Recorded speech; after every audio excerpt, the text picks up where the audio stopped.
ಬಿಸಿ ಬಿಸಿ ಮದ್ದು ರೊಡೆ ಮಾಡಿದ್ದೀನಿ. ಅದನ್ನು ನಿಮ್ಮೊಂದಿಗೆ ಶೇರ್ ಮಾಡ್ತಾ ಇದ್ದೀನಿ. ತಡ ಮಾಡದೆ ವಿಡಿಯೋ ಸ್ಟಾರ್ಟ್ ಮಾಡೋಣ. ಪ್ರೀತಿಯಿಂದ ಮಾಡಿದರೆ ಎಂಥ ಅಡುಗೆ ಕೂಡ ರುಚಿಯಾಗಿರುತ್ತೆ ಅಲ್ವಾ? ಸ್ವಲ್ಪ ತಾಳ್ಮೆಯಿಂದ ಮಾಡಬೇಕು ಅಷ್ಟೇನೆ. ಅದರಲ್ಲಿ ಕ್ರಿಸ್ಪಿಯಾಗಿ ನಮ್ಮ ಮದ್ದು ವಡೆ ರೆಡಿಯಾಗಿರಬೇಕು. ಎಲ್ಲವನ್ನು ಇದೇ ಥರ ಮಾಡ್ಕೊಳ್ಳೋಣ. ನಮಸ್ತೆ ಎಲ್ಲರಿಗೂ. ಎಲ್ಲರನ್ನ ಸುಸೀಸ್ ಕಿಚನ್ಗೆ ಸ್ವಾಗತ ಮಾಡಿಕೊಂಡು ಇವತ್ತು ಅದ್ಭುತವಾದ ಅಡುಗೆ ಮಾಡ್ತಾ ಇದ್ದೀನಿ. ಬನ್ನಿ ಹೇಗೆ ಮಾಡೋದು ನೋಡೋಣ. ನಾನು ಮಾಡುವ ಅಡುಗೆಗಳು ನಿಮಗೆ ಇಷ್ಟ ಆಗ್ತಿದ್ರೆ ದಯಮಾಡಿ ಸಬ್ಸ್ಕ್ರೈಬ್ ಮಾಡಿಕೊಂಡು ನಿಮ್ಮ ಫ್ರೆಂಡ್ಸ್ ಆ್ಯಂಡ್ ಫ್ಯಾಮಿಲಿಗೆ ಹೆಚ್ಚು ಹೆಚ್ಚು ಶೇರ್ ಮಾಡೋದನ್ನು ಮರಿಬೇಡಿ. ಹಾಗೆ ಲೈಕ್ ಮಾಡಿಕೊಂಡು ವಿಡಿಯೋ ವಾಚ್ ಮಾಡಿ. ಇವತ್ತು ನಮ್ಮ ಮನೆಯಲ್ಲಿ ಇಂಥ ಟೀ ಜೊತೆಯಲ್ಲಿ ತಿಂಡಿ ಗೊತ್ತಾ? ಬಿಸಿ ಬಿಸಿ ಮದ್ದು ವಡೆ. ಇವತ್ತು ನಮ್ಮ ಮನೆಯಲ್ಲಿ ಮಾಡ್ಕೊಳ್ತಿದ್ದೆ, ಅದನ್ನು ನಿಮ್ಮೊಂದಿಗೆ ಶೇರ್ ಮಾಡ್ತಾ ಇದ್ದೀನಿ. ಮೊದಲಿಗೆ ಕ್ವಾಂಟಿಟಿ ನೋಡ್ಕೊಳ್ಳಿ. ನೀವು ಜಾಸ್ತಿ ಮಾಡೋದಾದರೆ ಈರುಳ್ಳಿ ಒಂದೆರಡು ದಪ್ಪ ತೊಗೊಳ್ಬೋದು. ಈ ಥರ ಸಣ್ಣದಾಗಿ ಕಟ್ ಮಾಡಿ ಇಟ್ಕೊಂಡಿದ್ದೀನಿ. ಒಂದು ಈರುಳ್ಳಿನ, 1 ಇಂಚಷ್ಟು ಶುಂಠಿನ ತುರಿದು ಹಾಕ್ಕೊಳ್ತಾ ಇದ್ದೀನಿ. ರುಚಿಗೆ ತಕ್ಕಷ್ಟು ಹಸಿರು ಮೆಣಸಿನಕಾಯಿನ ಸಣ್ಣದಾಗಿ ಕಟ್ ಮಾಡ್ಕೊಂಡಿದ್ದೀನಿ. ಖಾರ ಇರುತ್ತೆ, ನೋಡ್ಕೊಳ್ಬೇಕು, ಮಕ್ಕಳಿಗೆಲ್ಲ ಖಾರ ಆಗಿಬಿಡುತ್ತಲ್ಲ, ಹಾಗಾಗಿ ಕರಿಬೇವಿನ ಸೊಪ್ಪು ಒಂದು 10 ಚೆನ್ನಾಗಿ ಕಟ್ ಮಾಡ್ಕೊಳ್ಬೇಕು. ಹಾಗೆ ಕೊತ್ತಂಬರಿ ಸೊಪ್ಪು ಒಂದು 2 ಚಮಚದಷ್ಟು ಹಾಕ್ಕೊಂಡಿದ್ದೀನಿ. ಫಸ್ಟಿಗೆ ನೀಟಾಗಿ ಈರುಳ್ಳಿ ಜೊತೆ ಇದನ್ನು ಕಲಿಸ್ಕೊಳ್ಬೇಕು. ಎಷ್ಟು ಚೆನ್ನಾಗಿ ನಾವು ಕಲಿಸ್ತೀವಿ ಅಷ್ಟು ಒಳ್ಳೆಯದಾಗುತ್ತೆ. ಇದು ನೀರು ಬಿಟ್ಕೊಂಡ್ರೆ ನಾವು ಕಲಿಸ್ಕೊಳ್ಳುವಾಗ ನೀರಿನ ಹದ ಎಲ್ಲ ಚೆನ್ನಾಗಿ ಗೊತ್ತಾಗುತ್ತೆ ನಮಗೆ. ಈ ಥರ ಕಿವುಚ್ಕೊಳ್ಳಿಲ್ಲ ಅಂತ ಹೇಳಿದರೆ ನೀರಾಗೋಗುತ್ತೆ ಹಿಟ್ಟು. ಹಾಗಾಗಿ ಫಸ್ಟಿಗೆ ಈರುಳ್ಳಿನೆಲ್ಲ ಈ ಥರ ಕಲಿಸಿದರೆ ಅದು ಚೆನ್ನಾಗಿ ರುಚಿ ಕೂಡ ಇರುತ್ತೆ, ಮತ್ತು ನೀರಿನ ಹದ ಕೂಡ ಹಿಟ್ಟಲ್ಲಿ ಎಷ್ಟು ಬೇಕು ಅಂತ ಗೊತ್ತಾಗುತ್ತೆ. ಎಣ್ಣೆ ಕೂಡ 2 ಚಮಚದಷ್ಟು ಬಿಸಿಗಿಟ್ಕೊಂಡಿದ್ದೀನಿ. ಬಿಸಿ ಬಿಸಿ ಎಣ್ಣೆ ಹಾಕ್ಕೊಳ್ಬೇಕು. ಹಂಗಂದ್ಕೊಂಡು ಜಾಸ್ತಿನೂ ಎಣ್ಣೆ ಹಾಕ್ಕೊಳ್ಬಾರ್ದು. ನೋಡಿ, ಈ ರೀತಿಯಲ್ಲಿ ಕಲಿಸ್ಕೊಳ್ಬೇಕು. ಇವಾಗ ಅಕ್ಕಿ ಹಿಟ್ಟೆಲ್ಲ ಸೇರಿಸ್ಕೊಳ್ಳೋಣ. ಮದ್ದು ವಡೆ ಯಾರಿಗೆ ತಾನೇ ಇಷ್ಟ ಇರಲ್ಲ ಅಲ್ವಾ? ಎಲ್ಲರಿಗೂ ಇಷ್ಟವಾದ ಒಂದು ತಿಂಡಿಯಾಗಿರುತ್ತೆ. ಒಂದು ಮೆಜರ್ಮೆಂಟಿಗೆ ಬೌಲ್ ಅಥವಾ ಕಪ್ಪು ತಗೊಳ್ಳಿ. 1 ಕಪ್ಪಷ್ಟು ಅಕ್ಕಿ ಹಿಟ್ಟನ್ನು ಸೇರಿಸ್ಕೊಳ್ತಾ ಇದ್ದೀನಿ. ಅರ್ಧ ಕಪ್ಪಷ್ಟು ಉಪ್ಪಿಟ್ಟು ಮಾಡುವ ರವೆ ಸೇರಿಸ್ಕೊಳ್ತಾ ಇದ್ದೀನಿ. ಹಾಗೆ 1 ಕಪ್ಪಷ್ಟು ಮೈದಾ ಹಿಟ್ಟನ್ನು ಸೇರಿಸ್ಕೊಳ್ತಾ ಇದ್ದೀನಿ. ಇಲ್ಲಿ ನೆಲಗಡಲೆನ ನೀಟಾಗಿ ಹುರಿದು ತರಿಯಾಗಿ ನಾವು ನಿಪ್ಪಟ್ಟಿಗೆಲ್ಲ ಹಾಕ್ಕೊಳ್ತೀವಲ್ಲ, ಆ ಥರ ರೆಡಿ ಮಾಡಿ ಇಟ್ಕೊಂಡಿರಬೇಕು. 2 ಚಮಚದಷ್ಟು ಸೇರಿಸ್ಕೊಳ್ತಾ ಇದ್ದೀನಿ. ಬಿಳಿ ಎಳ್ಳಿದ್ರೆ ಅದು ಕೂಡ ಚೆನ್ನಾಗಾಗುತ್ತೆ. ನಮ್ಮ ಮನೆಯಲ್ಲಿ ಖಾಲಿ ಆಗಿತ್ತು, ಹಾಗಾಗಿ ನಾನು ಎಳ್ಳು ಸೇರಿಸ್ಕೊಳ್ತಾ ಇಲ್ಲ.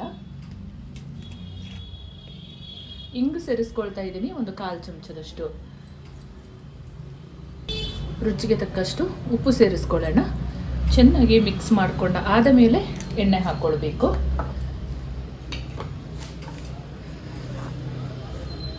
ಹಿಟ್ಟು ಈರುಳ್ಳಿ ಎಲ್ಲ ಚೆನ್ನಾಗಿ ಮಿಕ್ಸ್ ಆಗಲಿ.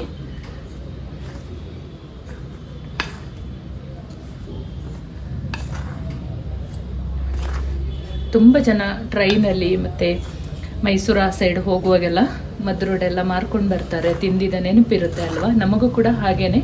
ಇವಾಗ ನಾನು ಮಾಡೋದಕ್ಕೆ ಮನೆಯಲ್ಲಿ ಕಲ್ತ್ಕೊಂಡ ಮೇಲೆ ಮನೆಯಲ್ಲೇ ಮಾಡ್ತೀನಿ ನಾನು. ಮತ್ತು ಎಲ್ಲಾದರೂ ಟ್ರಾವೆಲ್ ಮಾಡುವಾಗ ಕೂಡ ನಾವು ಈ ಥರ ತಿಂಡಿಗಳನ್ನು ಮಾಡಿ ತೊಗೊಂಡು ಹೋದರೆ ಬೇಗ ಹಾಳಾಗಲ್ಲ. ಇದು ಕ್ರಿಸ್ಪಿಯಾಗಿ ಹಾಗೆ ಇರುತ್ತೆ. ಈ ಹದದಲ್ಲಿ ಚೆನ್ನಾಗಿ ಕಲಿಸ್ಕೊಳ್ಬೇಕು. ಕೈಯಲ್ಲಿ ಕೂಡ ನೀಟಾಗಿ ಕಲಿಸ್ಕೊಂಡ್ರೆ ಚೆನ್ನಾಗಾಗುತ್ತೆ.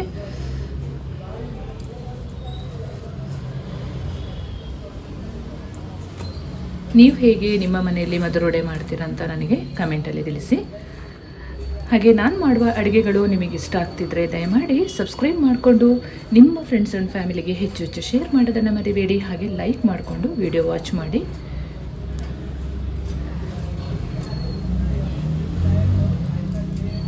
ಎಣ್ಣೆ ಚೆನ್ನಾಗಿ ಬಿಸಿಯಾಗಿರಬೇಕು. ಈ ರೀತಿಯಲ್ಲಿ ಬಬಲ್ಸ್ ಬರಬೇಕು ನಾವು ಹಾಕ್ಕೊಳ್ಳುವಾಗ. ಇದನ್ನು ಒಂದು ಸ್ಪೂನ್ ಸಹಾಯದಿಂದ ನೀಟಾಗಿ ಮಿಕ್ಸ್ ಮಾಡ್ಕೊಳ್ಳೋಣ. ಫಸ್ಟಿಗೆ ಬಿಸಿ ಇರುತ್ತಲ್ಲ, ಹಾಗಾಗಿ ಚಮಚ ತಗೊಂಡ್ರೆ ಆಯಿತು ಕಲಿಸ್ಕೊಳ್ಳೋದಕ್ಕೆ.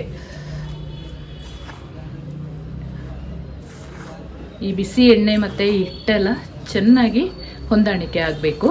ಅಲ್ಲಿವರೆಗೂ ಕಲಿಸ್ಕೊಳ್ಬೇಕು. ಆಮೇಲಿಂದ ಸ್ವಲ್ಪ ಸ್ವಲ್ಪ ನೀರು ಹಾಕ್ಕೊಂಡು ಕಲಿಸ್ಕೊಂಡ್ರೆ ಆಯಿತು. ಸೇಮ್ ನಾವು ರೊಟ್ಟಿಗೆಲ್ಲ ಹಿಟ್ಟು ಕಲಿಸ್ಕೊಳ್ತೀವಲ್ಲ, ಆ ರೀತಿಯಲ್ಲಿ ಕಲಿಸ್ಕೊಂಡ್ರೆ ಆಯಿತು. ಉಪ್ಪು ಬೇಕಾದರೆ ನೋಡ್ಕೊಂಡು ಹಾಕ್ಕೊಳ್ಳಿ. ಇವಾಗಲೇ ನೋಡಿ ಈ ಹದದಲ್ಲಿ ಕಲಿಸ್ಕೊಂಡಿರಬೇಕು. ಸ್ವಲ್ಪ ಸ್ವಲ್ಪ ನೀರು ಹಾಕ್ಕೊಳ್ಳೋಣ. ಈಗ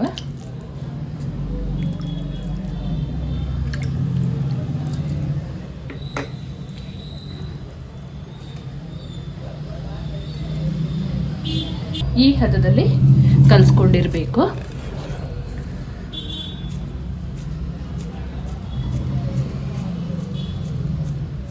ನೋಡಿ ಈ ರೀತಿಯಲ್ಲಿ ಹಿಟ್ಟು ಸಾಫ್ಟಾಗಿ ರೆಡಿಯಾಗಿರಬೇಕು. ಇವಾಗ ಎಣ್ಣೆ ಬಿಸಿಗೆ ಇಟ್ಕೊಳ್ಳೋಣ.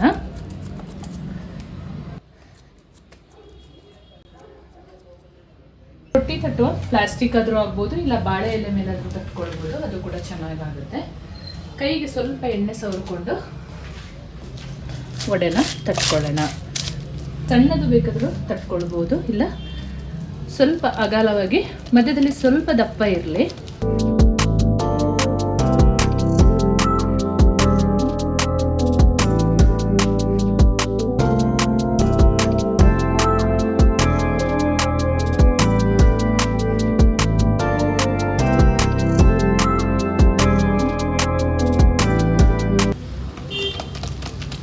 ಅಗಾಲವಾಗಿ ಕೂಡ ತಟ್ಕೊಳ್ಬೋದು, ಅಥವಾ ಸ್ವಲ್ಪ ಮೀಡಿಯಂ ಸೈಜ್ ತಟ್ಕೊಂಡ್ರೂ ಚೆನ್ನಾಗಾಗುತ್ತೆ.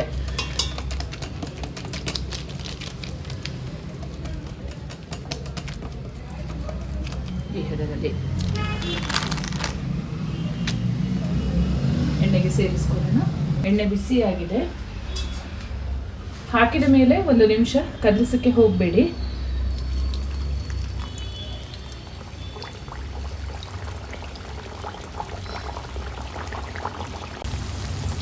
ನಮ್ಮ ವಡೆ ಹೊಂಬಣ್ಣ ಬರುವ ಹಾಗೆ ಹುರ್ಕೊಳ್ಬೇಕು.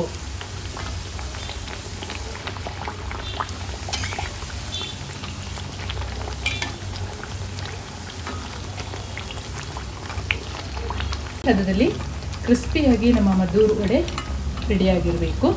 ಎಲ್ಲವನ್ನು ಇದೇ ಥರ ಮಾಡ್ಕೊಳ್ಳೋಣ. ಒಂದು ಮೀಡಿಯಂ ಹದದಲ್ಲಿ ಬೇಯಿಸ್ಕೊಳ್ಬೇಕು. ತೀರಾ ಹೈ ಫ್ಲೇಮ್ ಇಟ್ಕೊಂಡು ಬೇಯಿಸ್ಕೊಳ್ಬಾರ್ದು. ಒಳಗಡೆ ಎಲ್ಲ ಬೆಂದಿರಲ್ಲ, ಹೊರಗಡೆ ಬೇಗನೆ ಕಪ್ಪಾಗುತ್ತೆ. ಹಾಗಾಗಿ ಬಿಸಿ ಬಿಸಿ ಮದ್ದೂರು ವಡೆ ಈ ರೀತಿಯಲ್ಲಿ ರೆಡಿಯಾಗಿದೆ. ತುಂಬಾ ಚೆನ್ನಾಗಿರುತ್ತೆ. ಮನೆಯಲ್ಲಿ ಒಮ್ಮೆ ನೀವು ಟ್ರೈ ಮಾಡಿ. ಕಾಫಿ ಅಥವಾ ಟೀ ಜೊತೆ ಇದನ್ನು ಟೇಸ್ಟ್ ಮಾಡಲು ತುಂಬ ರುಚಿ ಇರುತ್ತೆ. ಪ್ರೀತಿಯಿಂದ ಮಾಡಿದರೆ ಯಾವ ಅಡುಗೆ ಕೂಡ ಚೆನ್ನಾಗಾಗುತ್ತೆ ಅಲ್ವಾ? ಸ್ವಲ್ಪ ತಾಳ್ಮೆ ಇರಬೇಕು. ಸೂಪರಾಗಿ ರೆಡಿಯಾಗಿದೆ.